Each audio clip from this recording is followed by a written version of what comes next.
सीमा विवाद को लेकर पूर्वोत्तर के दो राज्यों असम और मिजोरम का झगड़ा हिंसक हो गया। असम मिजोरम बॉर्डर के लायलापुर में असम पुलिस के 5 जवान शहीद हो गए, वहीं 50 से ज्यादा लोगों के घायल होने की खबर है। असम का आरोप है कि मिजोरम के लोगों ने गोलीबारी की और मिजोरम का आरोप है कि असम पुलिस के जवानों ने आम नागरिकों पर फायरिंग की। असम के बराक घाटी के जिले कछार, करीमगंज और हैलाकांडी और मिजोरम के 3 जिलों आइजोल, कोलासिब और नामित के साथ 164 किलोमीटर लंबी सीमा साझा करते हैं। एक क्षेत्रीय विवाद के दौरान अगस्त 2020 और फरवरी में भी अंतर्राज्यीय सीमा पर झड़पें हुई थी। असम और मिजोरम दोनों पहाड़ी इलाके हैं। दरअसल पहाड़ी इलाकों में खेती करने के लिए जमीन बेहद कम होती है, इसलिए स्थानीय लोगों के बीच खेती की जमीन के छोटे से टुकड़े के लिए विवाद होता रहता है। ताजा विवाद उस वक्त बढ़ गया जब असम पुलिस ने अपनी सीमा पर मिजोरम के लोगों को खेती करने से रोका और उनको वहां से खदेड़ दिया।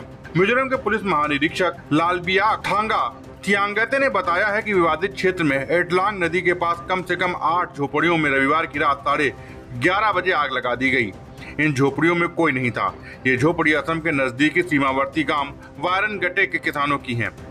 असम पुलिस के एक वरिष्ठ अधिकारी ने कहा है कि सीमा पार से उपद्रवियों ने उस समय अचानक गोलीबारी शुरू कर दी जब दोनों पक्षों के नागरिक आधिकारिक मतभेदों को सुलझाने के लिए बातचीत कर रहे थे। वहीं सीएम जोरमथांगा ने असम पुलिस पर लाठीचार्ज करने और आंसू गैस के गोले छोड़ने के आरोप लगाए हैं, जबकि असम पुलिस ने दावा किया है कि मिजोरम से बड़ी संख्या में उपद्रवियों ने पथराव किया और असम सरकार के अधिकारियों पर हमला किया। वहीं सूत्रों की माने तो असम के मुख्यमंत्री हिमंत बिस्वा शर्मा और मिजोरम के मुख्यमंत्री जोरमथांगा के साथ टेलीफोन पर अलग अलग बातचीत के दौरान गृह मंत्री अमित शाह ने उनसे अंतर्राज्यीय सीमा पर शांति बनाए रखने को कहा है। गृह मंत्री ने मुख्यमंत्रियों से कहा है कि सीमा विवाद को आपसी सहमति से हल करें।